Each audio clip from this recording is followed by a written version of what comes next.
সমস্ত অঙ্ক মিলিয়ে ফেলল ঝিলিক। ঝিলিক বুঝতে পারল তার মানে এই মুখোশধারী মানুষটা সেই দিন ম্যাজিক দেখাচ্ছিল। এরাই বম ব্লাস্টটা করেছিল যাতে ওরা আঁখিকে কিডন্যাপ করে নিয়ে যেতে পারে। এই সমস্ত কিছু অনেকটা পরে ঝিলিক বুঝতে পারল, কারণ আঁখিকে প্রথমবার দেখার পরে ঝিলিক এতটাই ইমোশনাল হয়ে পড়েছিল যে সে বার আঁখি আঁখি তুই আমার বোন এইসব কথাই বলছিল। কিন্তু আঁখি তো বারবার একটা কথাই বলে যাচ্ছিল যে আমি হচ্ছি রেবেকা। হ্যাঁ বন্ধুরা, ২ শালিকের আগামী পর্বে আপনারা এমনটাই দেখবেন। চ্যানেলে নতুন হলে দয়া করে চ্যানেলটা সাবস্ক্রাইব করে ভিডিওতে একটা লাইক করে দিন।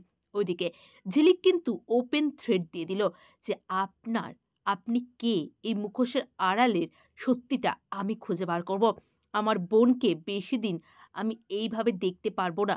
আমি বুঝতে পারছি আপনি ওর উপরে কোনো জাদুই করেছেন। কিন্তু কি করেছেন সেটা ভালোই আমাকে বলে দিন।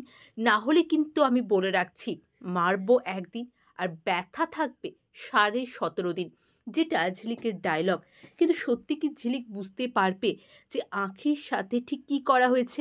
আঁখির কাছে গিয়ে ঝিলিক বারবার বলতে থাকলো, "তো দেবাকেও মনে নেই আঁখি? দেবা তোর হাসব্যান্ড, তোর স্বামী।